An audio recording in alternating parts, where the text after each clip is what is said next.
list a few topics you want to talk about? Yeah, I Googled one thing. Do you have like a pen and paper? I have my notes on my computer, but that's all I had, actually. Introduce myself and Griff. that's all I had. But I also Googled something. I Googled existential topic ideas. Yeah. And there's 52 questions we could answer. I feel like that could be like, once we're starting to like get deep into conversation. Yeah. This one's deep. Do people have a right to be happy, or should they have to earn it? It's like, do people have a right? Humans deserve happiness? I don't know. So we can answer that right now. Yeah, we could actually. All right, we'll do that. Right. Well, first, I just want to introduce Griffin. This is my first podcast guest. Yes. Episode 1 of Uncommitted Podcast. That's the name. Let's go, baby. Let's go. Griff, are you excited to be here? Like, dude, I'm excited.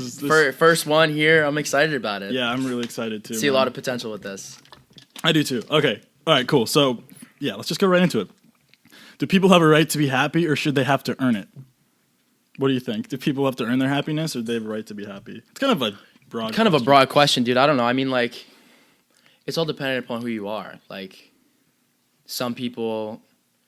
happiness to some people is so different. Like, some people actually believe that money can bring them happiness. Like, yeah, well, in a way, like, money can't bring you happy. Like, a lot of people's stress in life is due to the fact that they're struggling to make it through life, and not having money adds so much to that. So it's like a complicated question, because like, obviously, like, if you don't have money, it's like all the 90% of the stress that you have in your like brought on in life is because of that lack of financial stability. But it's like, dude, you see some people that live in like national parks that that just live and out in the wilderness, kill themselves, or like, dude, literally, I was listening to this is kind of funny. I was listening to a Joe Rogan podcast like a year ago. We're coming for you, Joe. And I forget who it was. I think it was this guy. He had talked about like experiences that he had, and he spent like he went to Africa, and he spent like a month living with this tribe. Like these people I've seen them on YouTube. These people who just like live out there, and all they do is hunt, right? It's like it's bare like minimum. so like the men of the group, like they go and they hunt during the day, and then like obviously the women like are more like they take care traditionally of like caregivers, stuff like that. But like they don't. It's just like they hunt. They wake up, hunt, eat, and then they just repeat. Dude, and he said it was like right. He said one time he talked about like the idea of like suicide to them. Yeah, it was like I saw that video. They couldn't even comprehend that idea. Because it was like they just didn't have. Or that like thought very simple things. Yeah. He was like, before they'd leave to go out on a hunt, like one of the guys would like fart or something, and they all think it was hilarious. Oh, there's little things like that. It's like that. It's That's funny. Super like, funny, dude. And I guarantee you, all those people like they're probably all so happy. They're like, so just I've never seen an people. interview with them. The guy was like speaking. He had a translator who was talking to them, and they just had like they were like, we have like family, and like they have hunt, like they just hunt. Yeah, it's so simple. Like, it's such a simple life. And they're like, and the guy asked if they have any fears. Like they're like, are you afraid of death? And the guy's like, the only thing I'm afraid of is lions and snakes. Yeah, like that's actually, it. Like he's always afraid of, like, which is insane. Like, I mean, in a way, like I'm jealous of people like that, or like not. I mean, but then again, like we have like an overabundance of stuff that can bring us happiness, and that same stuff also causes so much like stress. It's weird because it's like we live in the same world as those people, but it's like our worlds are completely different. Completely different. And like I don't even know what would happen if you brought someone like that here like they wouldn't be able to understand function, like society and stuff like that. Like it's just and same with me if I was in their shoes. Like I'd be you'd be like, this is so weird. Like you guys don't do anything. It's so simple. Like it seemed really boring, but then it's like it's just different. People, it's crazy. But it is. Yeah, that started a good little conversation. Heck yeah. Right there. All right, we could keep going with these questions. Yeah, keep going with those. I was listening to Joe Rogan yesterday, and it was that guy who talks about like social media and like how it causes anxiety in like kids and stuff. And he was saying that like bullying is good to an extent because it teaches kids like how to function in the real world versus like if someone was babied their whole life. Like if you had the option to just like stay inside the whole like your whole life and never experience bad things, but also like never be exposed to those bad things, you wouldn't kind of callous your mind in a way. So I thought it was kind of like similar to that, where it's like, I don't know, that idea of struggle and working through things. But then when it becomes too much, that's when you get trauma, and it's post-traumatic stress permanently. Which is like how you find that balance, which is so weird to me. Like finding a balance between like good bullying, like, you know, I mean, like a good amount of bullying or good amount of trauma Yeah. that causes you to break through. Yeah. Like David Goggins. Yeah. Like that. Like he had a really tough childhood, and he, you know, his whole thing is callous your mind, work through it, and then now he's like really, I guess, a happy person. Yeah. Like he finds like peace through like working really hard or whatever. But some people, it's like it just cripples them. It's like, you know, you have way too hard of a life, and your circumstances were so difficult, and then, you know, you're like a lot of homeless people. Like, yeah, you have addiction to drugs and stuff. So it's like, how do you balance that?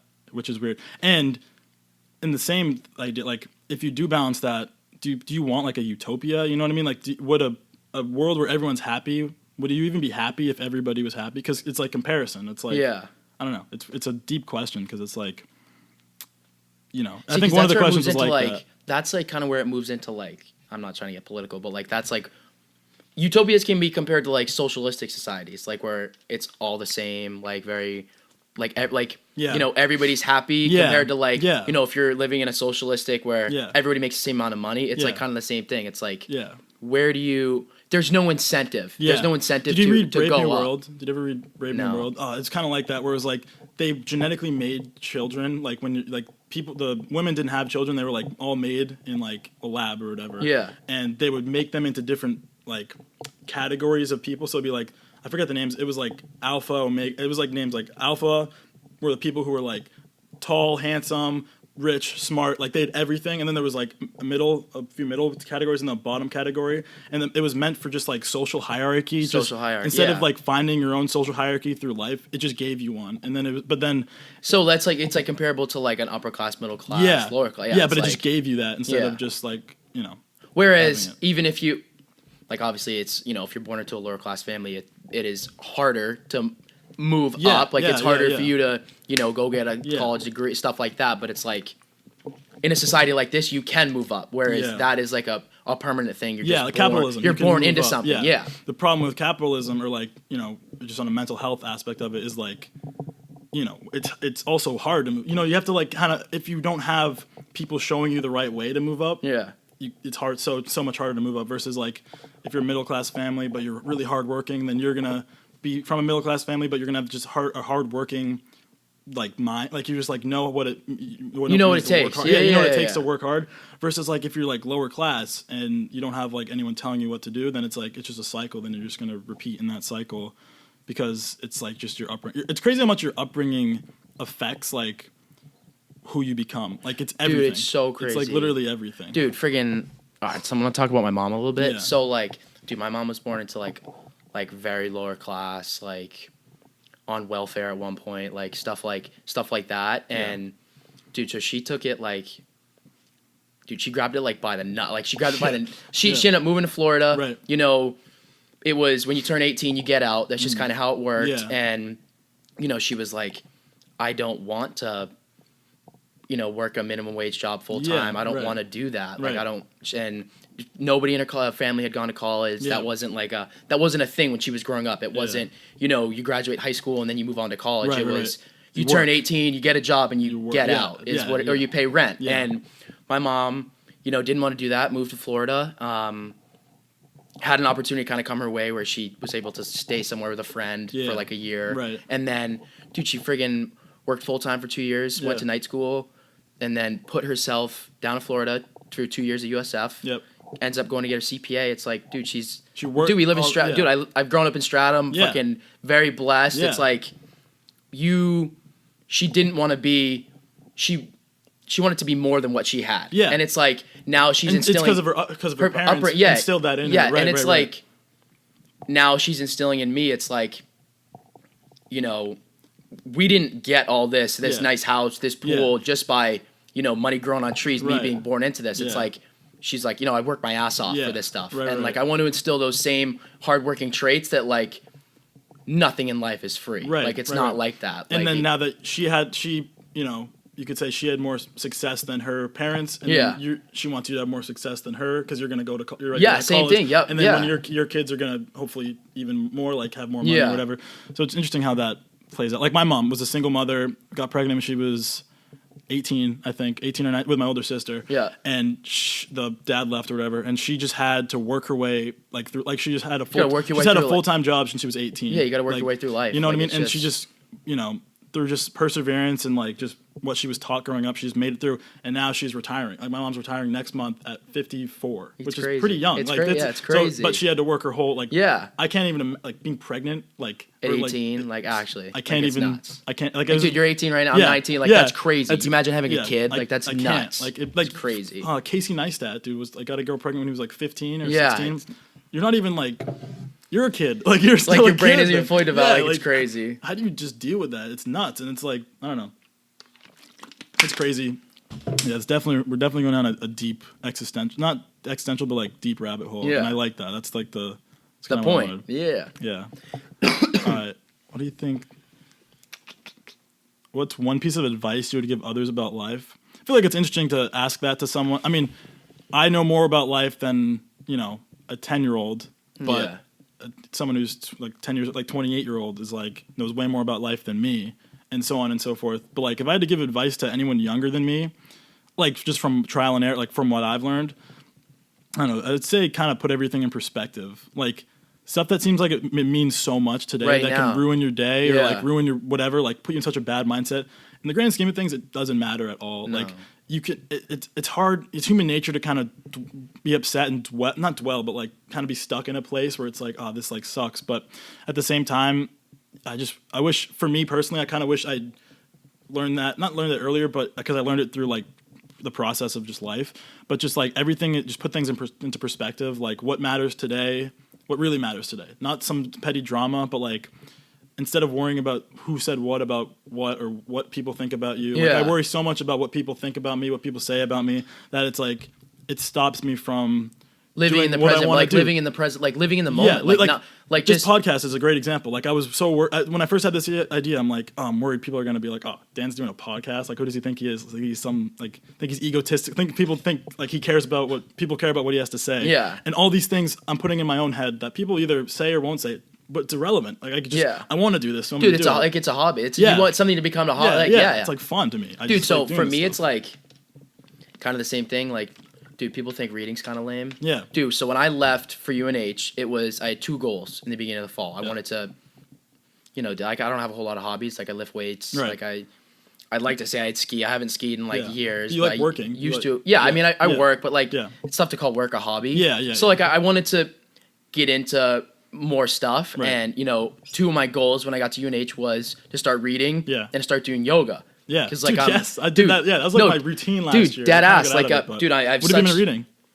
Well, so I'm gonna explain this. Okay. So I get to UNH and I want to start doing yoga, and I'm like looking at the yoga classes and all that. Like they have them at the Himmel Rec Center. Yeah. And whole year I just didn't do either of them. Didn't go to yoga.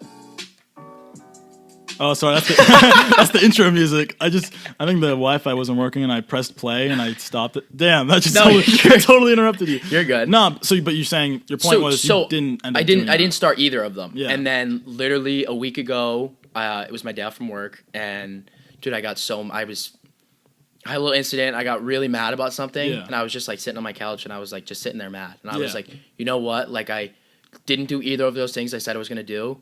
Got in my car, I drove to the mall, to Newington, went to Barnes & Noble. Dude, I get in there, and I go up to this guy, and, like, I didn't read in high school at all. Was never a reader.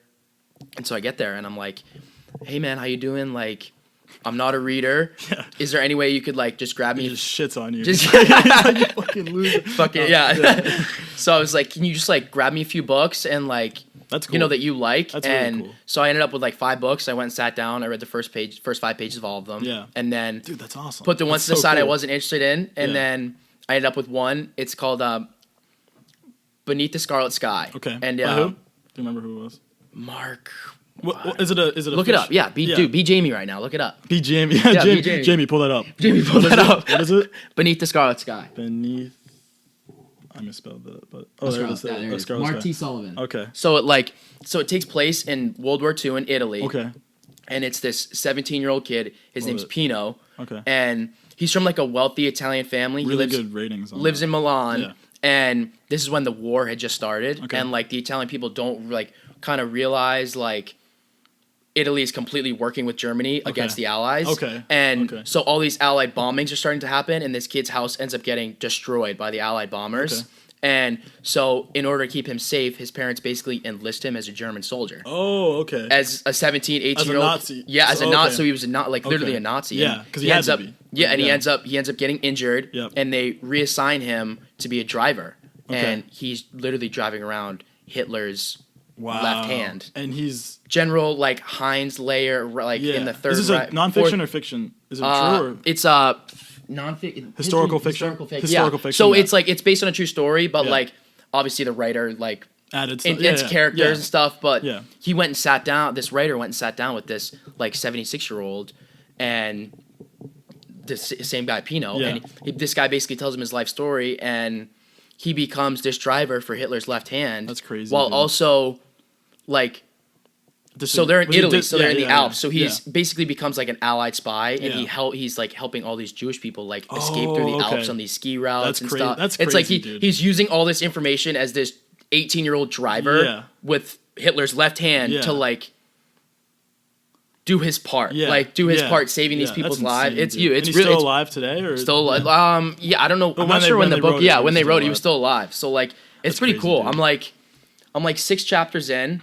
And like I'm a slow reader, but like, dude, I'm liking it. I'm just trying to get through it. Like it's not like I'm waking up and I'm like, oh my god, I can't wait to go read. Yeah, it's something you're like, I told myself I'm gonna do it. Just set aside time to do this, and I'm starting to like the book, and it's like, 20 minutes, 40 minutes here and there. It's like I'm doing something else besides sitting there on my phone scrolling through TikTok or doing something. I feel as though it's productive. That's what I love about the gym or like just being like exercising, because it kind of like. There's much more to it than just being healthy. It just like kind of tells you that like I'm doing something productive. You can, and then you feel better about yourself because you're doing something. Most people would feel better, and then when you make progress, it's like me being productive made progress. And look where I am now, and you can just carry that into any part of your life where it's like, okay, I want to study and do this.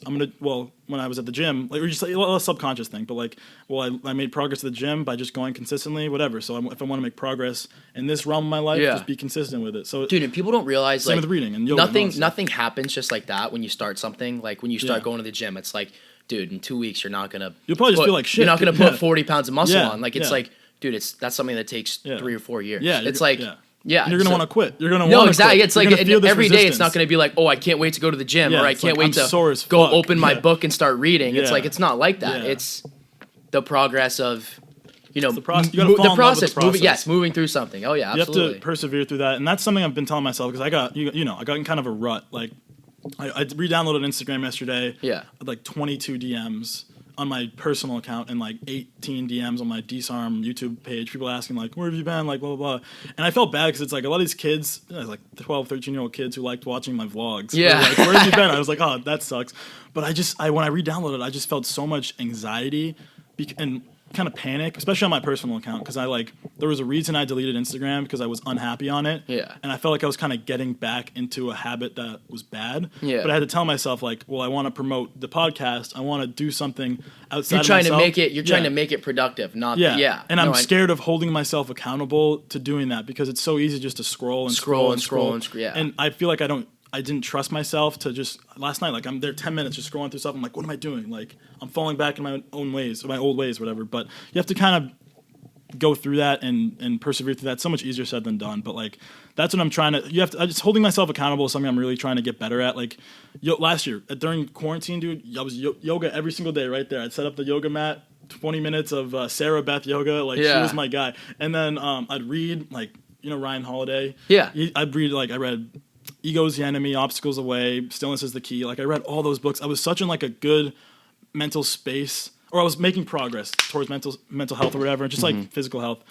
And I kind of fell out of that because of circumstances, and I'm trying to get back into that. And it's so hard to make something like that become a habit, like, or just not make it like, oh, I'm doing good. This is something new that I'm doing. And then when it becomes less new, then you give up on it. And like, I want it to just become like a lifestyle thing. Like I want to just read all the time. But no, I know what you mean. It's so hard. Dude, but it's like that struggle of like, getting back into like the old ways of just kind of scrolling. It's like for some kids that's, going to the gym for 2 weeks straight. And then they're like, I'm getting back into that rut of, you don't go for 2 days. It's like, dude, it's just a process. You just got to keep working through it. Like, and you can't beat yourself up about stuff like that. Yeah, like, exactly. That's Like, you have a bad day. It's like, okay, I'm gonna kick ass the next day. You wake up the next day. You're like the same thing.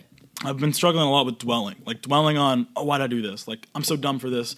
Like, I didn't throw, my arm was kind of hurting me, so I didn't throw. I pitched on Tuesday, didn't throw Wednesday, Thursday, Friday, Saturday, and I threw yesterday. So 4 days of not throwing. I hadn't taken 4 days off from throwing in 8 months. Like, I'd throw every other day, almost every day, like, just to get me, and like, either, I have a routine or whatever. And while I was not throwing, I was like telling myself, oh no, this is good. My arm's kind of sore. I'm going to focus on other things. Work on this podcast, try to come up with some ideas, whatever. But then yesterday, when I came back throwing, I just felt so pissed off myself because I was like, why did I convince myself this was okay to stop throwing? And I kind of forgot about, oh, my arm kind of hurt, whatever. Like, I just forgot about that, and I was just like, why do I go back to my old ways? Why am I being lazy? Like, I just kind of, I'm pretty hard on myself, and I know you are too. Yeah. But like, I get into this thing where it's like I beat myself up over stuff when it should be like, on to the next. Like, dude, that's exactly what dude, it's like it already happened. Yeah, like, exactly. Like, you can't change change the past. Sweating over it right now will not change. It's not going to change anything. Yeah, if exactly. anything, it's just going to put you in a bad mood. It's going to make it worse. Put you in a bad mood. Yeah, like, exactly. That's what I got to tell myself. Like, yesterday, literally, throwing, after I was done throwing, 10-minute talk to myself. Like, I was just talking to myself, walking around the field. I probably look like a psychopath. I'm just like, what are you doing? Like, you can't be doing this. You can't do that. Everything that I think in my head, I feel like there's two different voices. The one that's like scared and tries to resist, and the one that's like, let's go, let's like move on. Yeah. And it's a constant like, who's gonna win today thing, which I wish it was just like one collective thing, we're going. But it's like, so it's like a constant like, but like, you're asking for perfection. Yeah, like, it's right, like, dude, exactly. That's just like, that's how you work, that's how your personality is. It's like, you got to make the best of what you have. Yeah, exactly. Yeah. And there's a time and place for everything. Like, there are Just, those days where you wake up and you roll over and you're like, wow, like, I just want to lay in bed and not do it. Like, I need a day like that. Like, I need a mental health day to just kind of not do anything, sit, compose myself. And then, you have a lot of those days where it's get up, go, do your thing. Fly and some days you're going to want to be dwell, and it's like, you can't. You got to get through it. And it's like, that's the process. Yeah. The process of struggling moves you towards success. Exactly. Exactly. And then when you start making progress, like, that's what it is. Like, and then it's like, progress is all the motivation you really need. Like, that's where motivation comes from. Just like seeing like, I was here, look where I'm at now. Yeah. But also, like, it can work against you where it's like, I was here, now I'm here. Like, how do I get back up? How do I get back up here? So it's like, you have to kind of balance that, which is, it's life. Like, it's life, but it's just crazy. Like, just going like all this stuff that I know, or like I think I know, and then like living it where it's like, oh, this is actually a lot harder than I thought it would be. No, yeah, but, like, a breakup. Like, I was like, I've seen people go through breakups. I'm like, it sucks, but hey, I'm okay. Like, you seem fine. No, like, it's until so you much. Until you go through it, like, by yourself. You're like, oh, this like really this sucks. Tough. Like, I'm questioning a lot about me, questioning a lot about this, blah blah blah. And finally, I'm getting to the point where it's like, let's go. Like, let's just stop trying to be back here. Like, just go. Gotta move forward. Yeah. So I'm trying. I'm getting to that point. I'm having. When it first happened, like, there was a lot of days where it was like, this sucks, I hate this, blah, blah, blah. Like, say like 5 out of 7 days were like that. Now it's like 1 out of 7 in a week, like 1 out of 7 days. Dude, and that's progress in itself. And that's what I kind of remind myself. Like, I'm much better now than I was in April. Dude, and it's like, you can't, dude, to have somebody, like, to be with somebody for a long time and then to just all of a sudden, dude, you become reliant. Like, if you give yourself to somebody, you become reliant on them. And it's like, even if they do something bad, or like say you get cheated on, or even if it's just like, like, the relationship wasn't working, it's time to go our separate ways. Like, that whole idea of, like, say you'd see them 4 times in a week, like, that normality that used to be, and now you're going into a week and you don't see them at all. It's like, it becomes unfamiliar territory. Like, you're still at home, you're still at home, you're still in your comfortable places, but it's like, this person that was in my life for so long and was so consistently there, like, isn't there anymore. It's hard to adjust. Yeah, like, it's like scary. You lose a piece of yourself in a way. No, yeah, it's like, dude, when you give yourself to somebody like that, like, they have a piece of you. Like, absolutely, they have a piece of you. Yeah, definitely. And that's what's tough. And obviously, first breakup, like, first time breakups are probably the worst. Like, I mean, you just don't know what to expect. No, yeah. And I'm learning that. And now it's like, all right, next time it happens, like, I might go through a lot worse of a breakup. Who knows? Maybe someone will cheat on me in the future or whatever. Like.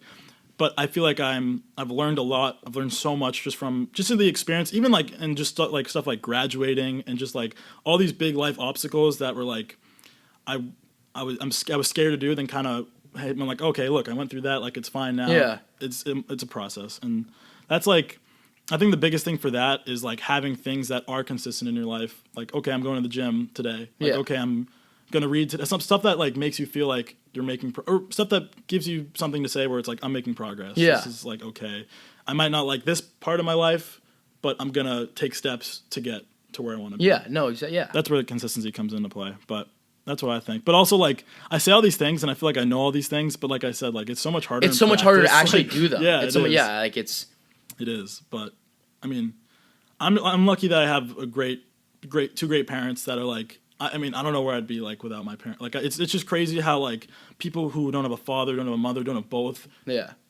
end up being successful because it's like, how did you do that? You know, it's like you probably have so much stuff going on in your head you didn't have answers to, like, or you didn't have someone to rely on, and you had to fend for yourself, and even like a mentality like fend for yourself. Just like you have a tough day, I can go talk to my friends. If you didn't have friends, like, I don't know how people got through that and made it. I think it's just all about making the best of your situation. But it's like, I feel like sometimes I was coddled in a way, like growing up, where it's like I had so much. I have friends. I have a really nice house, two great parents.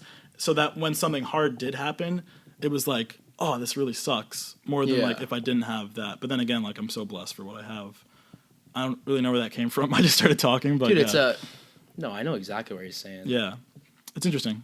But then in comparisons, like, there are people who are millionaires or like sons or daughters of millionaires, and they're just not happy. Like their parents, like, they think it seems like they have everything. Like, it seems like they have from a materialistic standpoint, but it's like there's no love empty. in that house. Yeah, there's no love in that house. There's no love in that house. And then someone who's like a single mother who's like working 2 jobs for her kids, like, that's all they have is love. Like, that's all they have to hold them together. Dude, so like, so I might get a little personal, right? So that's like, fine. So when I was growing up, you know, my parents got divorced in the 5th grade, and that was probably the best thing to happen. Like, it was like, you know, when I was younger, my parents did really well. Both my parents were very successful, right? And you know, together they were really successful. You know, beautiful house in Stratham. Both my mom drove really nice Audi, dad brand new truck. Right. Like, we had a ski house, big boat. Like, from a materialistic standpoint, from an outside perspective, it's like, wow, that's like that's a perfect Stratham family right there. So perfect happy. SAU 16 family, you know. So happy, but it's like, dude, you come into my house when I was in the 5th grade, like you said at the dinner table, it's like a word doesn't get spoken. Yeah. Like, we don't say a word. Yeah. Or like, my parents would go weeks without even talking to each other. Right. It's like, dude, and as a 5th grader, like, I'm going to school, sitting in class, worried about why are my parents not talking to each other when I'm supposed to be learning how to do long division, how to do multiplication. It's like kids stuff, like, grew up quick in my house. Like, it's just kind of how it was. Yeah. But, you know, I appreciate both my parents are happier now. It's my PT guy. I wonder if it's calling my phone. And we're back. No, sorry guys, I had to get a phone call for physical therapy, but we're back. And it was the president. It was the president. No, that was actually Joe Rogan. Joe was really pissed off that we were getting in some really good topics. We're stealing his thunder. And I actually sent an email to Jamie, so he was kind of mad that I was kind of sliding in on Jamie. I slid in Jamie's DMs, but no. But dude, let's keep looking at these questions. Yeah. Like, there's 52 of these, which is crazy. How do we know if we're doing this right? We don't. Next, what's the universal language? Love. Dude, deadass. I saw that question, but when you scroll down, that's literally what I thought. I feel like I've heard that somewhere too. Though. Dude, love is the universal. I mean, it is. Dude, it's great. People that don't speak the same language can fall in love. Yeah, like it's like, actually nuts. It is. It's crazy. Love is. J. Cole. I mean, you guys will learn. I'm a big J. Cole guy. I'm just gonna quote J. Cole, or like in KOD, like they talk it's all about drugs, all about addiction, and then there's a part where it's like, well, the strongest drug of them all is love. Yeah. It's like, kind of is. Dude, like, it is. Love can make people go fucking crazy. It can turn someone's life around. It could do this, do that, or cripple someone. Like, it could be, it's insane what it can do. But, and that's just not even like a relationship, but like, you know, your mom dies. Yeah. It's like, that you love. Dude, even like if your dog, like some people, it's like awful. Some people live alone that like have this dog for like 10 years and then it like passed away. Like, they're devastated. There's like, same thing. Down at Fenway, I work at Fenway. Down at Fenway, like there's a guy who's I've seen there every single time I walk through. He's a homeless guy and he just has a dog, and the dog's like wrapped in a blanket, and it's like I know like they have such a good connection. Like, that's pretty much all that guy has, which is so sad. His dog, and it was the cutest dog ever. And I was like, damn, that's sad, but also like. It's good that he has something like. I mean, I'm just kind of perceiving it. No, I know what you mean, but I don't know. It's hard to. I can't really put myself. You can perceive it, but it's like it's hard to. Like, we have no idea what that guy. Yeah, like, I have no idea what that guy's life story is. I'd love to talk to someone like that. Do you believe in a power greater than humanity? Oh, I mean, like, are you talking like wait, humanity, or like, so are you saying like? No, like I think my thought is like when I've had this conversation with people before. Like, do you believe in a higher power? Do you believe in a power outside of yourself? And I think the answer to that question for everybody would be yes, if you believe in like. I mean, if you just accept that there's things that are out of your control, that something is in someone else's hands, I feel like that, in a way, is believing in a higher power, but that doesn't mean it's God. And, like, people have so many perceptions of what God is. God could be, like, people think God's a person, like God's, in this, like, you know, up there watching us, made us, whatever. Or people think God is, like, everything. You know, like, everything. I've heard the phrase, like, everything is God. Or, like, you know, like, life is, I don't know. It's... Yeah, dude, it's, like, a complicated thing. Do you go to church? So I was raised Catholic. Both my parents were Catholic. Yeah. I was raised Catholic. Yeah. Like, I did all my sacraments. Like, I had first communion, baptized, made my confirmation in high school. So I've done all that, and, like, I'm, like, obviously the plan is when I get married, I'm going to get married in a church. Yeah, and it's just complicated. Like, dude, because I've had, like... You question stuff. I've had some experience... Like, I've had some pretty unreal experiences. Yeah. Like, so I went on the... there are these retreats that you have St. Michael's Parish right next to it. Right there. So yeah. There's a retreat called Steubenville. It was Okay. at UMass Lowell. Yep. And it you go to UMass Lowell for like a weekend, and they have all these like little workshops you go to. Right. And then on that Saturday night, you have something called adoration. Okay. Where it's like, adoration is when, I'm pretty sure, like, I'm not a super like religious guy, but like I went to this. It's called like connection to the Bible. Like it's like they basically bring this thing out. I think it's called the Eucharist, Okay. which is this like golden chalice type thing okay. that is basically like supposed to be this materialistic. It's like Jesus or Okay. God in this form of this chalice. Form. Okay. And so we're in the one of the, like the UMass Lowell arena, like the hockey arena or whatever. Okay. There's like probably 4,000 kids. I was like 14, Jesus, 15. It's like a lot of kids. Yeah, that's crazy. And so, and I've never really had any crazy religious experiences in my life. So they bring out the Eucharist on stage. Okay.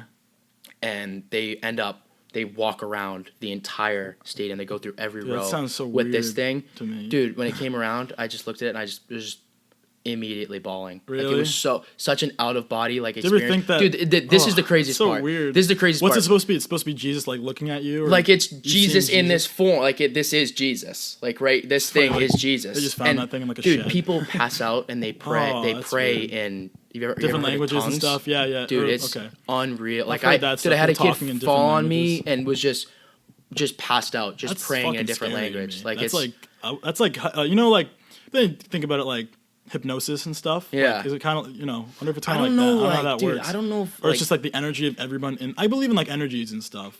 So I know what you I mean, mean? but like, see, if like having those But experiences. I've never had that experience, so I can't speak to that. Like, I'm not somebody who's like, I don't pray every day. Like, Yeah. I don't go to church. Like, But you higher power. Like higher power. Like, there's a something higher going on. power and like this.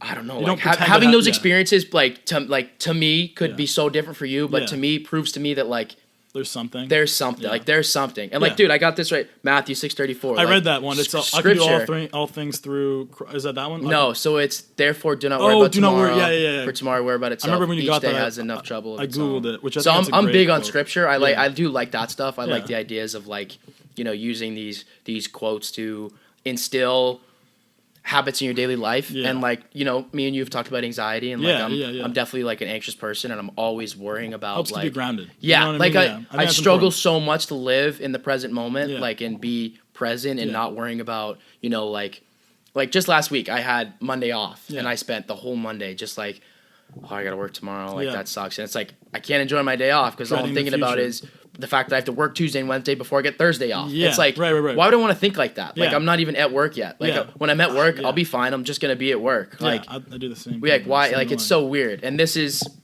I had a tough few months, and my mom just randomly texted me that passage, and I was like, wow, that's awesome, deep. dude. Like So when I get a tattoo, that's what it's gonna. dude, I liked it. something So like and that. even when she texted to me, like still I waited 4 months before I got the tattoo. Like I put some thought into it. Yeah, and that's what it should be. Some people get my sister, like I don't know if you saw her tattoos. She just has like flowers, like flowers that she drew. Which when she was younger, like she loved to draw and stuff. But like she's like, I regret like every tattoo. But like that's one of the things where it's like, well, it happened, so whatever. Yeah, so I'm a big You want it to be I like tattoos, but meaningful. Yeah, meaningful. I agree with that. Yeah, I mean, I think it should be meaningful too. But then again, I'm not going to judge someone who just wants to get tattooed. I mean, it's yeah. Dude, Mia's dad has one of the coolest tattoos. It's so Mia's mom's named Joanne, and he called her JoJo. Okay. And she used to write her. She wrote her J's like a unique way. Yeah. They were like differently written. Yeah. And dude, so like like he's this, everybody used to say like, if you're going to work in the business world, like you can't have tattoos. And it's like, he's this very successful businessman and he's just got this little tattoo right here that just says Joe. Like it was so cool. Like it's so cool. Like that's so cool. I'm so about all that stuff. Like like Steph Curry has one on his, he can't wear his ring during games, but he has his, what's Aisha? He has her initials on his ring finger. Yeah. So it's like, that's just so it's cool. It's really cool. And I think it's his daughter, he also has his like daughter and stuff. But that's just stuff.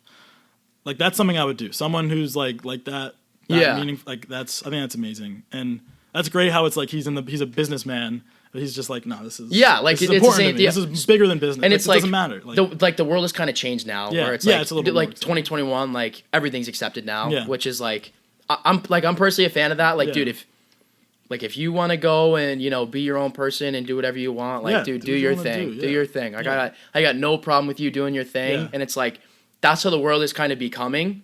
And you see it a lot with our generation. Like we're a pretty accepting generation. Yeah, like it's very different. Like I mean, it's crazy how it's gone down. Like our you have a lot of nice grandmas who are super bigoted, super like.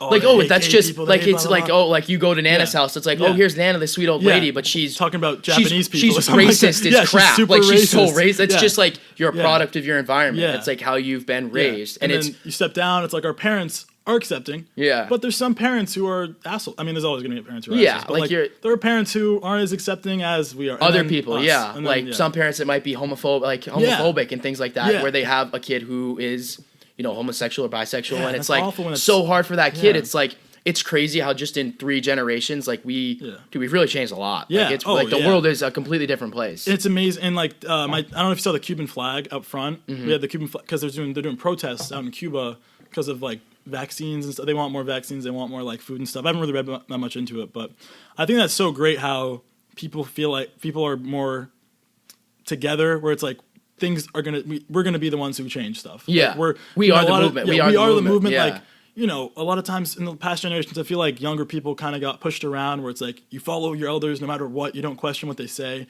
And now it's like, well, what if they're wrong? Like, what if we know they're right? What if we know things are unjust and like it's like things need to change? And I think that's great. I think that's the best part of our generation. Like people want to shit on it for like TikTok and stuff like that, but like people are gonna we're gonna have cringy people. Like there's gonna be cringy parts about us because we're kids, but it's like I think it's really something to be proud of, that people are so wanting change in a positive direction. I think that's really cool. And social media helps and hurts. Like it's like, there's good parts of social media about that, bad parts. Dude, TikTok is so toxic. Dude, I'm so like, dude, I think Snapchat's so toxic. Dude, I'm on Snapchat way too much. I hate Snapchat, dude. Like I hate it. I think it's so stupid, dude. You're sending somebody some people don't even send their face. It's like a picture of your shoulder to somebody else. Just so they can keep a streak. Just so you can keep a streak. Like, it's so stupid to me. And I'm victim to that. Like I do. Dude, I know. Like I've been on. I've had Snapchat since the 5th grade. Like I still use Snapchat every day. But it's like 500K. Like dude, it's so stupid. Like it's so stupid. Like the real conversations happen. Over in real life, you have real conversations. In real life. Dude. If you want to really stay in touch with someone, text them, call them. Call them, dude. I'm so big on calling people. Like I love calling FaceTiming people. Out of dude, the blue. It's just like dude, or like Instagram, like. Dude, like you get on Instagram and like, dude, you see all these girls. You see all these girls posting like, so filtered. Like, trying to look like models in their skimpy bikinis or whatever, and it's like nobody knows that girl took that picture and then edited it. Yeah. Like completely edited it, made themselves look a different way. It's like, and other girls see that and they're like, why do I not like that? It's like, and then they comment, you're so beautiful. It's like, dude, it's so like it's not real. It's fake. It's so fake. And as guys, I think we have the luxury that it's like not that. It's not to the extent of a lot of girls where it's like body stuff and body positivity. They feel this pressure to pressure. Yeah. It's for me, it's kind of. I mean, depends on the person, but I think we kind of use Instagram more. chill, or like more like, I don't know. I mean, it's definitely like when I was younger, I definitely was like, I need to look good in this picture. I don't want people to think I look weird or I'm ugly. No, I know, dude. It's still the same thing. Every time I post a picture on Instagram, it needs to be a good picture. I'm not going to pick a bad picture. Pick a bad picture post, but it's like, is my life really going to change if I put this stupid selfie of me on? It's like, who cares? Yeah, like, it's so silly. Like, I was on Instagram, I was checking all my I have like 200 follow requests. It's like, what? And I was looking at stuff from prom and people like tagged me in pictures from prom. And Mike posted such a bad picture of me. Like, it was one of the ones of all of us. We're all smiling and my eyes are closed and I'm like looking the wrong way. Yeah. And like, I thought to myself, like, 2 years ago, I would have been really pissed off about that because I cared so much about what people think. But now it's like, it's like, fucking cares. Whatever, like, I am who I am. Yeah, dude. like, whatever. Like, whatever. But I don't know. I think that's funny. But I'm still, like, I still worry about what people think about me. I know. Like, it's you always are. It's human nature to want to be in the pack. Want to be accepted in the community. Yeah, not different. And, that was a big part of my conversation with myself yesterday. Like, I have this phrase from Childish Gambino from Because the Internet. He says, fuck what these clones think. And he's talking about, like, it's on the last song. It's called Life the Biggest Troll. This last song is like the accumulation of the whole album where it's like existentialism, blah, blah, blah. And finally the end is like, this isn't like real. Like, just live your life. These people are all clones. Like, everyone's trying to be like everyone else. Everyone's insecure. Everyone's this. So instead of giving them power in your head, just be like, fuck it. Like, do what you want to do. Like, these people are trying to be like everyone else. Be greater. Like, just be what you want to be. Be better than that. And show people that you can be better. What everybody else is. Yeah. And then show people like, hey, you can do this too. You can do what you want to do. If you want, like, Tyler the Creator's big on that. Like, he has a quote where it's like, dye your hair blue. Shit, I'll do it too. Like, he's like, just do what you want to do. I love him. Like, he's amazing. I love his perspective on. Dude, I was watching. He's just Tyler. Like, he's just so. He's Tyler. Dude, I watched something that like somebody's interviewing about how like he doesn't know his dad. Like, he grew up without knowing his dad, and they were like, like, does it make you angry about that stuff? And he was like, no, like, I'm like, he's like, I don't know who he is, but like, I'm happy. Like, he's like, I wouldn't be who I was if my dad wasn't involved. And they were like, well, would you ever want to meet him? He was like, sure, I'd love to, like, he was so open about it, and he was like, I'm a happy person, and I live a happy life, and, like, if the time comes where I am with him, like, absolutely. He's at peace with himself. Yeah, it's not this angry thing, like, Some my people dad have wasn't that, there, fuck my dad. Like, it's this, like, I'm who I am. Like, if he wants to. Yeah, I hear a lot of people say, like, or I've heard this quote before where it's like, don't regret anything that happens to you, or, like, don't hold grudges because you are who you are today because of everything, like, everything I'm not made me everything I am, stuff like that, where it's like everything that happened to you is who you are sitting here right now. And even if you're unhappy with yourself, it's like, I can make a change and be who I want to be in the future, where it's like, you kind of have to accept the past. And it's so hard. Like, it's so, I get why people want to hold grudges against their fathers. Like, I get where it's like, you screwed me over. Like, this is, like, I'd be so much, like, happier. I wouldn't have depression if I had my dad, or stuff like that. Like, this didn't happen to me, I'd be so happy. But it's like, well, you're here now. This is where you are. Let's go. Let's run with it. Like, use it to your advantage, which is obviously so much harder in practice. But yeah, let's keep going with these. Hang on, I gotta piss. All right, we'll take a break. Okay, Griff is back from his potty break. But yeah, I was just talking about like, a coach just texted me and I said he wanted me to come visit, and we were talking about it.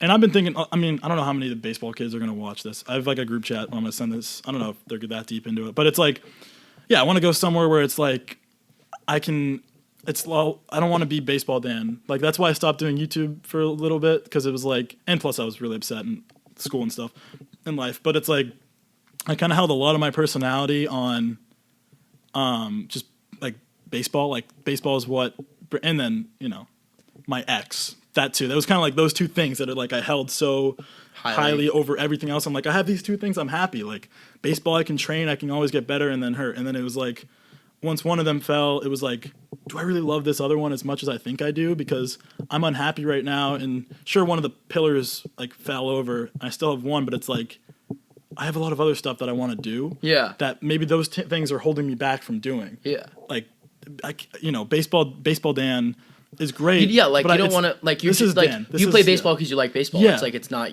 just, you're not just a baseball player. Like, I don't want to, you have other traits. Like, there's other things you're interested in, and it's like, a lot of kids' personality traits is their sport, or is their one favorite hobby. Dude, weightlifting. Dude, you're telling me, dude, everybody thinks I'm like this big meathead, like, lifter. Griff's a fucking smart dude. Dude, I love, like, hanging out. Like I love doing so many different things and just like lifting weights. Like, I forget if I press record. Fuck. Should I go check? I just interrupted you. Yeah, go look.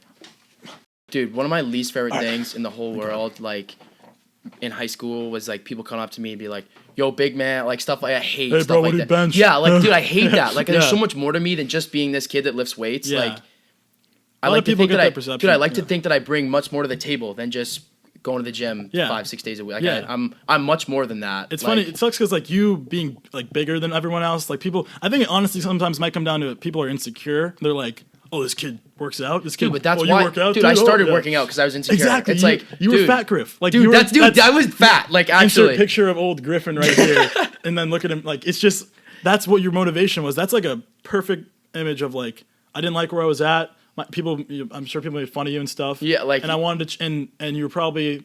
You had life circumstances that happened, and then it led you to be like, well, but I it's want to like, be healthier. dude, just because I started lifting, like my personality's still the same. Like I'm still the same outgoing and kid, just more confident, like, and you're more confident, and you're happier. I'd say you're happier. No, yeah, I definitely like. I'm getting there. I mean, I have a lot of. I don't like talk how many this. meatheads you know that like to read? Like how many meatheads you know that are like, dude, I want to go start reading. Like I'm gonna go open a book. Like the definition of a meathead is someone who just has nothing going on. Yeah, dude. Like I'm not like that. Like and no, you don't want that to be your personality, and I totally get that. No, yeah. Because like who wants to be like that? I don't know, but yeah, I don't know. I forget what I was gonna say. Something to do with like personality and stuff, but yeah, I don't know. It's interesting like how like like I was gonna say I don't talk about this a lot, but I had a lot of like body dysmorphia. Nah, not dysmorphia, but like shame. I shame myself. I wouldn't talk about it, but I'd be like, I'd wake up and be like, you're fat, dude. Like figure it out. Like this is like my body was like telling me how lazy I was. Where it's like you're chubby, you're lazy. Like you're not making progress in your life because you're chubby, and it's like. Dude, that's so far from the truth. It's so far from the truth, but like I still have that sometimes. But it's like now that I'm taking steps, I'm down like 8 pounds right now. Like cutting for me was great I'm in the process of cutting. It's just great for me because I feel so much leaner and I feel healthier. Yeah. And I'm playing basketball every day and I'm doing stuff that's like I love to do.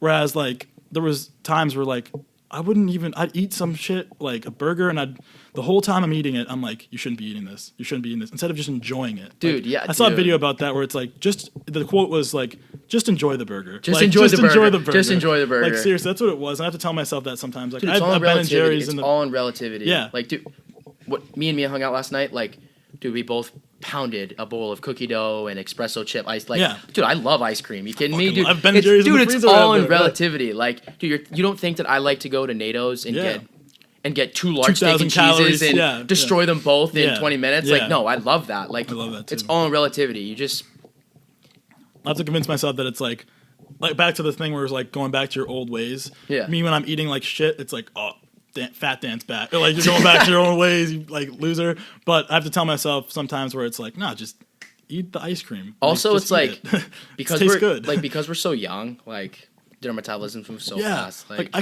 could bang out 5,000 calories in a day. More than that, I could do like a 10,000 and then not see any weight, like any say the next day you might weigh in like 5 or 6 pounds heavier, but like if you were to regulate your eating for the following 3 days, it's like I'd be right back where I was. Back where you were. Right back where I was. So it's like it is a weird concept. It also goes back to like just thinking short term versus long term, where it's like, you know, a lot of people say, or I've heard like track your calories by the week instead of the day, because the day really doesn't have that much effect. It's if you average out, say, I want to eat like 3,000 calories a day. Well, instead, let's think about it as 21,000 calories in a week versus like, because that's way more applicable to real life. Because it's like day to day, it's so hard to eat exactly how many calories you want. But if you're, hey, 2,700 today, 3,300 tomorrow, it's easier to like kind of have that. You just break it up. Yeah. But you know all about that. Like I'm preaching on the choir, but it's Dude, it's like you talk about like the short term goal, like short term and long term. It's like being pissed off yourself today. Like just short term, dude. You can like. Dude, I remember I was talking to so you know I live with Jake Martin. Mm-hmm. So we had a conversation about short term happiness. Yeah. And like little things like alcohol, drugs, like nicotine, drugs, like nicotine. Like kids are like, you know, they start like kids that use nicotine consistently. I'm so glad I never start feeding for it, and then it's like. As soon as they get it, short term happiness. I'm like, fuck yeah. And then you go down. Got a dispo in my hands. It's like, and then 10 minutes later, you're Like it's even just lower than you were before. Short-term happiness stuff. Yeah. Like you gotta. I'm so happy I never started doing that stuff, like jewels and stuff like that, because it's like I know kids, like, and you know them too, that are like they need it.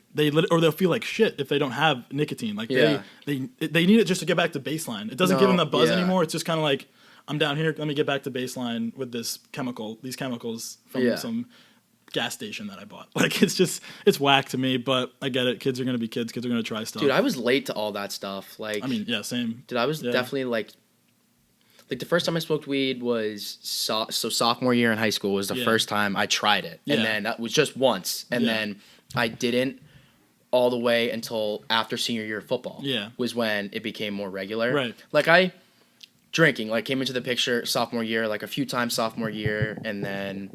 But never like consistently, never every weekend. Yeah. And then it was because also you're worried about your body. You're not worried about, but dude. So I was so into like kind of what you were talking about with you had those pillars, your girlfriend and baseball. Like in high school, it was football was never didn't miss a weight room. It was everything. That was you captain. You were the captain, right? So or like you were you weren't a captain.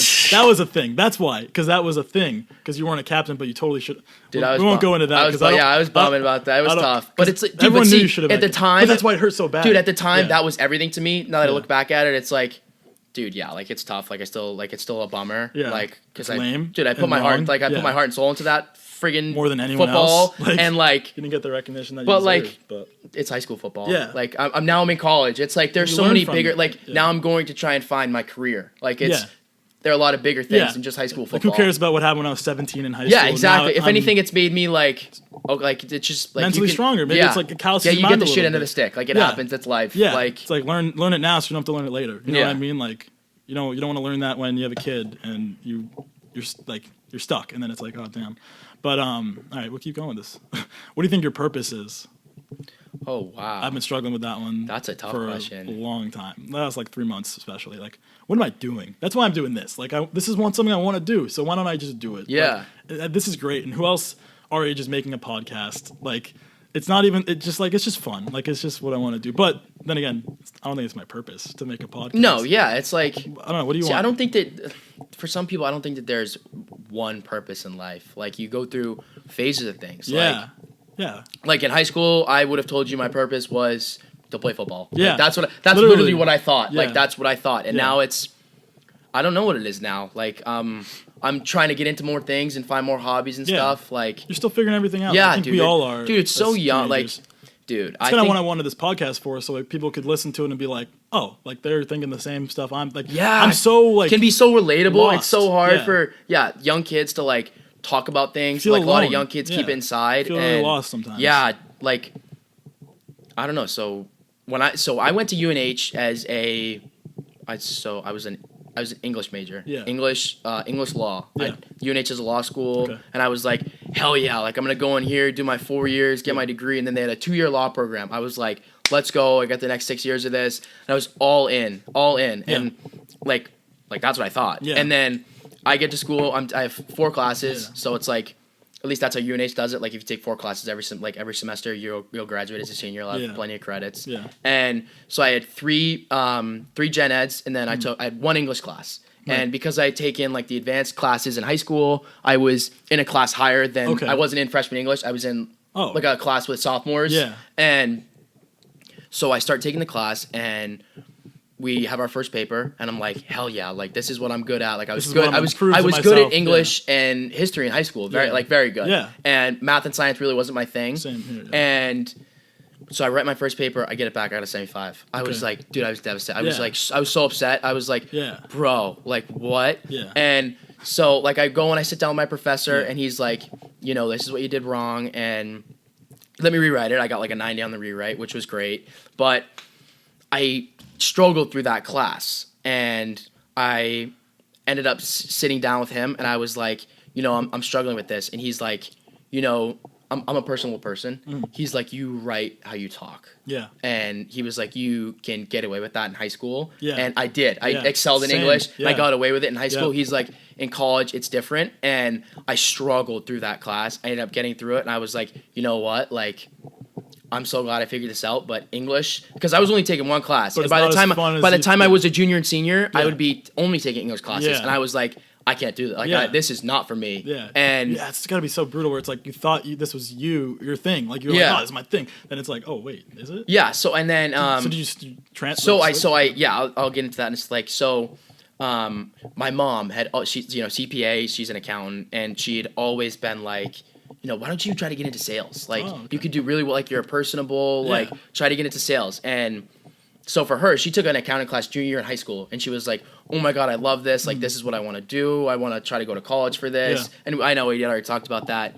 And I haven't had a moment like that. I haven't taken a class and been like, oh my God, This is like, what I I want wanna to, do. yeah, like, this is what I want to do the rest of my life. Yeah. It's more so like, so I changed majors. Now I'm a dual communication business major. Perfect, yeah. And by the end of my junior year, I should have a minor in sales. Yeah. And like, when I first got to school, I had this confidence in like, oh, I'm like gonna go to law school and all that, and change majors. I feel so much more confident in what I'm doing now. Yeah. Like, it's so like, Because you had that trial and error. yeah, process, and like I'm not so it's in the like the communication majors in the liberal arts school there, and I'm not a business person. Like, I'm not analytical like that, and I like the personable side, like the talking, and I sat down with my cousin's fiance. My cousin's getting married later this summer, and she's a chemical engineer. She, she works in Boston. Yeah. Very male dominant field, but does really. She's got a strong personality. Does really well for herself. She must be really smart. And yeah, she's smart. And her fiance, his name's Jim. He's in sales, so he works in a department at Amazon. Yeah. And so she's an engineer in the city. She makes like 150,000. Like, she does well. Yeah. And I sat down with him and I was talking, and he's like kind of like a little bit more reserved, not super outgoing like I am. And he's like, basically started talking, and he basically opened up to me that like he does really, really well. Oh, does he? And I was like, wow, like I haven't had this moment of I want to do this the rest of my life. Have good personality skills, like can talk to people, good at that whole thing, like, and I'm interested in it. Like, I like the idea of sales. Like, why would I not go try and pursue this unless if and it fits your personality? It fits me, and I'm like, like I'm like a kind of nose to the gridiron type of kid, like kind of like that type of guy where like I don't mind, let's get in and do it. First few years traveling and stuff like that, work my way up, become a sales manager at a company, like, dude, you can make big money, and like I'm interested in it. Fun, it's like I'm interested in it. Yeah. He explained it to me like, it can be stressful, like, you work 7 to 4, like making all your sales and stuff, but he's like, everybody else you work with is doing with the same thing. He's like, all the time we go out after work, get beers with all my sales buddies. I'm like, so I'd love like an environment like that sounds attractive to me. That's like fun, that's something that is attracting me. And unless like, unless I have this like godforsaken moment where I'm like, oh my God, I want to do this. Like, I want to be a park ranger the rest of my life. Unless I have a moment like that, that's like, funny you said that, like, I don't know. I totally understand. Yeah. Like, for me, it's like, I've had so many conversations, Carson, right? Carson Cross. Dude's like an older brother than me. I'm driving down to North Carolina next week.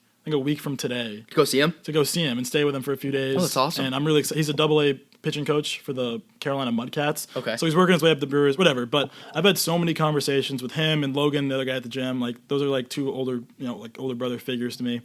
And I've had so many conversations about like, what am I going to do? Like, because it's hard for me when, I don't know, they see it from a different point of view. They're like, well, they're like about 10 years older than me. And they're like, nah, Dan, like you love this video stuff. Like you like doing this. You like making content and stuff like that, and like sharing it with the world. Like that's what you should pursue, and you shouldn't be scared of people not liking it because that's what you want to do. Like it's hard to explain to someone that like, oh, like I like making video. Like, it's like it's hard to be like, well, what field do I want to get into where I can do stuff like that? Because it's like, I don't know. I'm kind of rambling right now, but it's like I'm hoping that I get to the point where it's like you found something that you like and you know a career path for it. Yeah. I'm still trying to find a career path for what I'm doing. Dude, yeah. And with that said, we have so much time. Dude, that's a process. That's a process of like, go like for you, you're doing a PG year. Yeah. Like you're gonna have an extra year, getting ready for baseball, like figuring out where you want to go and all that. I'm so happy like, that I can do that. Yeah, like you're giving yourself like more time. You got more time. I pretty much paid $40,000 to buy time, like a year. Like it's like, all right, $40K, you get a year of your life to still decide. Yeah. I kind of wish I did a gap year, but with that said, I'm gonna be playing baseball in college. Like, yeah. And at Richmond, I can do like Photoshop, graphic design class. I can do a video editing class along with like a business. I like business stuff. I like advertising. I can do classes like that. So it's more like relative to what I want to do in life versus like math, science, English. Yeah. Which is cool. But what about like marketing? Like into marketing? My kind of dad's stuff big like into that? marketing. My mom, my dad teaches a class. Like, I don't know if you know that. My dad teaches at BU. He does advertising and marketing. Yeah. Like that's kind of, and I like that stuff. I do like that stuff, but it's like, I'm still kind of scared of the 9 to 5 life, the 9 to 5 job, going to the office, 9 to 5, like sit down. I feel like for my personality, I see it in my dad where he has his 9 to 5 job and he's a lot like me. He's like an extroverted, introverted extrovert where it's like, he doesn't want to go out and do stuff, but when he does, he has a great time and people like him and stuff like that. Like me, you know me, like I've never been to like a real party. Like I don't go out and do that stuff. I don't like going out and drinking and getting out of my comfort zone. But when I do, it's fun. But like with that said, if I'm in a 9 to 5 job, I feel like that kind of plays into me just kind of, hey, I can go to work and then go home versus like if I'm out Becoming there, too comfortable. becoming too 100% becoming too comfortable. Whereas if I'm out there making content, meeting people, like not forcing myself, but like it's part of my lifestyle. Like your lifestyle to be outside of your comfort zone. Outside of my comfort zone. And I think that just can seep into every part of your life where it's like you get out of your comfort zone and you learn so much about yourself. You learn what you want to do. And that's a big part of where I'm at right now is getting out of my comfort zone because I was in there so long and so deep in my comfort zone. Once again, podcast is like, that's kind of it. Like getting out, a year ago, I probably wouldn't have done this. I would have been so scared. I would have been like, people don't care what I have to say. But it's like, it doesn't matter if people care what I have to say. Just say it. Yeah. And like, I want to talk to my friends. There's so many good reasons to do a podcast or make videos and stuff like that. And then, but it's like, you're just the one reason that holds you back, or it's like, well, you know, what if I get made fun of? What if the resistance, where it's like you make up these scenarios in your mind, like, what if it fails? Dude, who cares? And who fucking cares? Like, who cares? I'm trying to tell myself that, and I'm very proud of myself for taking this step. Oh, it's awesome. Doing this, and I'm really excited. All you guys have been so supportive about it. Like, everyone's like, get me on the podcast, get me on the podcast. Yeah, no, I'm it's like, awesome. Yes. And hopefully when people see this, I doubt anyone's going to stay and watch the whole thing, but if someone does, shout outs. If someone's watching right now, I don't know, probably on YouTube, I guess I might put this on, I don't know if I put on Spotify or whatever, but I'll have to figure out how to do that. I wanted to just record something and then figure everything out afterwards, editing and stuff. I'm the guinea pig. You're the guinea pig. No, it's awesome. And at the very least, we can go back and maybe this podcast becomes a real thing and we go back to this moment and we're like, dude, I'm in my parents' basement with a weird, like just like with a this tripod. Black, the black background. Yeah, the blank background. Just like microphones that came in yesterday. Microphones that I got in the mail literally yesterday. Maybe I'll have these in like a box in my attic. Like, oh my god, like I remember these microphones. Like, yeah.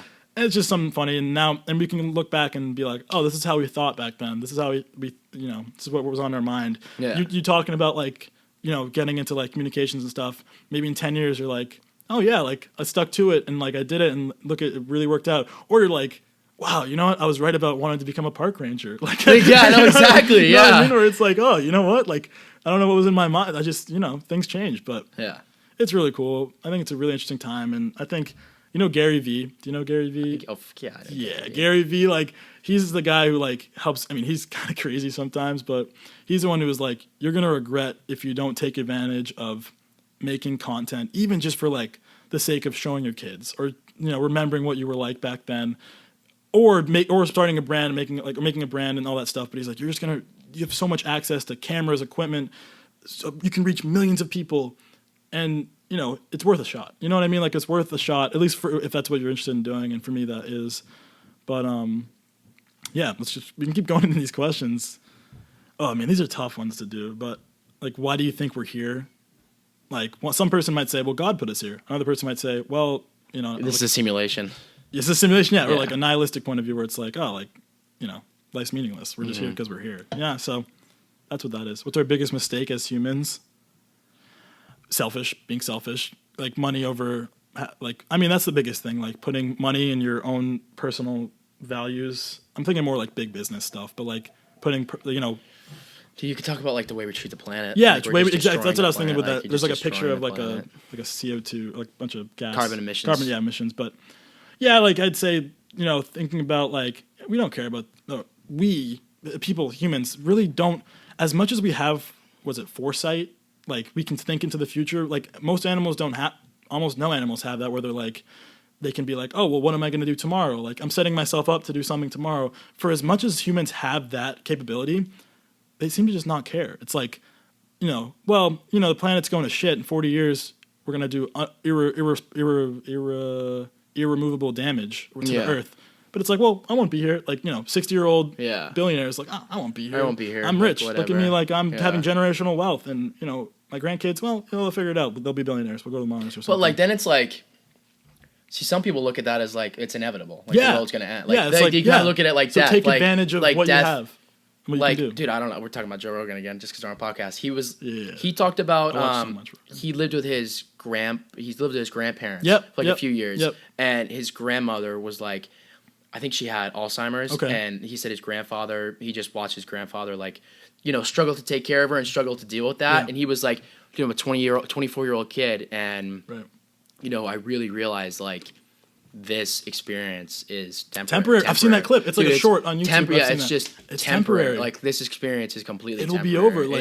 It's so it's hard like to get that in your head. 18 to 19-year-old kids right now, like we think we're invincible. Exactly. In a way. Like in a way. I know I'm not, like, but you're not, but like we're still in the say if you're gonna live till you're 100, like I'm gonna be 20. Like I'm not even a fifth way done with my life. Yeah. Like so why don't in I my do head, crazy it's like, stuff now? I've had all this time. Like I've lived 19 years, and it's like, wow, I got 80 more to go. I guess but like you can't think like that. Like this life is temporary. It's temporary. It's completely temporary. And with that said, like a lot of kids don't realize like you can die anytime. It's not like you're promised those 100 years. Like you're not at all. Kids who go like 120 miles on the speed on the highway, it's crazy. Like drunk drive, stuff like that. It's like, you realize not only could you die, just happens. Not only could you die at the most random instant, you could kill someone else, and then you're a real asshole, dude. Or I knew somebody that she was a family friend of ours. She was like this. They had this beautiful family. She was like an older woman. She's very beautiful. And one day it was at a party, like a pool party, was just walking, ended up slipping into the pool, hits her neck on the stairs, just completely. No, it wasn't. She was just paralyzed, neck down. Oh, dude. Like it's just. Like just how life, like one moment, like one wrong step like that. At the same time. Yeah, like just literally. No, but actually, it's like, dude, it's fucked. Like it's crazy. So scary, and that's why I try to avoid the news. I don't like reading. I don't like seeing stuff where it's like, family of 4 dies like in car crash, or or even worse stuff, mass shooting, stuff like that. I used to have the worst not social anxiety, like anxiety of being out in public places. Especially like stuff like the 4th of July. You're hearing these big boom. Like I was so scared of mass shootings, stuff like that. Like it just scares me because I have a lot of anxiety, obviously, and I know you deal with that too. And it's like you kind of perceive things in the worst case scenario. You go like, well, what's the worst thing that could happen right now? Let me think about it so I know it could happen, and then I have and work back from that. That's how I kind of do it. So it's like, well, I'm in a public place, like someone could easily bring a gun here and kill us all. Dude, and that's what I remember. It's an awful thought to have, but like it's just where my brain goes, where anxiety takes you. Dude, I had a conversation with Jaden one time. Do you remember in high school when we would have those pep rallies? Yeah. Dude, everyone was in the gymnasium like that. Yeah. Like everybody's in the gymnasium like that. Like if something bad were to happen, it takes one sick person, one terrible person to just like, or even if it was like 5 kids. It's like horrible to think about. Think about they'd lock the doors and it's like, and it's awful that we even have to think about that. It's like that's what's evil about humans. Like they can do the evil people worst do things. Evil like things. Animals, like like a bear. Like a bear goes out and kills. Say it kills a person or kills like a thing, whatever. It's like it doesn't know any better. It's doing what its nature is.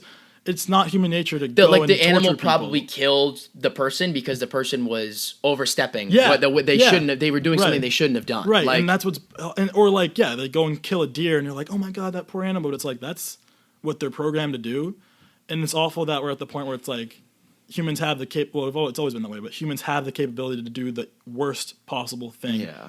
They can conceive. Like you think of something, you're like, oh, well, especially nowadays where it's like, we can get into like gun control and stuff. That's a completely different thing. But it's just you have the access to cause mass harm, and it's like, how do we prevent that? Especially in the U.S., it's a weird, and that's a whole thing. I don't have the answers. I'm never gonna pretend like I do. Some people like to pretend they have all the answers. Dude, I remember I read this has got a little like kind of more on the topic of like people overstepping with like animals and stuff. Like I remember there was something like last year about this woman who was like off the coast of Maine or something, and she got killed by a shark. She was heard about that. She was swimming like it sounded like she was too far out, and it's like even if you're in Maine, it's like why are you out there? Why are you swimming out there alone in the ocean like that? Like why are you out there alone? Like that's just it sucks, and it's also like I don't even know her motive. Like maybe it was a thing. Like I don't know. Like it'd be awful if it was a thing where it's like she had some like epiphany or something where she's like I need to go for a swim. Yeah, and it's awful it that we don't get her point of view. And obviously, like, we don't get the shark's point of view, where it's like, well, we do, actually, because it's like, oh, food, eat. Like, Yeah. it's like that simple, and it's awful it's like that. And that's what it comes down to, like, kill or be killed, which is weird because we have such a society now, and, like, humans have such a sense of community that animals can get weird. Like, it's just, I guess animals just get weird sometimes, Yeah. but. Hey, I'm getting kind of close. I gotta. You got a dip? Yeah, I got a dip. Right now? Oh, yeah. What, oh, my Dude, God. Dude, we've been talking for like an hour and a Holy half. shit. It's Dude, almost flew by. Yo, it's 3 o'clock? Oh, my God, dude. All right. This is what it's supposed to be. Like, yeah, this, dude, this is awesome. That went almost as perfect as I wanted it to. Yeah. Like, I mean, I didn't know how perfect it was going to go. Like, there was only a few instances where I, like, would start talking and kind of forget what I said, or, like, that's why we need a Dude, genie. I didn't really feel like, once you started talking, that pressure kind of just Yeah, once we started talking, it was like, started just talking. me and Griff talking. Yeah. Yeah, which is fun. I'm really excited to get to editing this. You know, like, it's fun. Like, I'm excited because I know some episodes are going to be super funny and, like, goofy. Then we're going to have ones like these that are just, like, super deep. Like, I want you on again, like, soon. Oh, like, absolutely, dude, absolutely. We have so much stuff. And, hey, we only got through 18 questions. 18 questions, but we got like an hour and a half. Yeah. It's like an hour and a half of If content. we did all 52 plus, like, We'll do it. Yeah, we'll do an existential part two. we should do one where it's like we just go as long as we possibly long as you can, like, yeah. Imagine just doing this at like 2 a.m. Just 12 hours. Yeah. And just. But anyway, you got to get going. Yeah, hang on. Give me a hug. This was awesome. I love you, dude. All right, that's gonna do it. Hopefully, you guys enjoyed the podcast. I think that was great. That was like an hour and 20. Probably cut it down to like an hour. But if you listen this long, drop an emoji or something. I don't know. Drop a lion emoji. A lion emoji. I don't think anyone's gonna do that. I don't know why I just thought of that. But if you watched to the end, drop a lion emoji. Maybe that can be the thing. I don't know. But yeah, anyway, hopefully you guys enjoyed. Make sure to like, comment, subscribe. Check out Griffin. I'll put his Instagram right here, something like that. And yeah, that's gonna be it. Yeah, hopefully you guys enjoyed. See you guys later. Peace.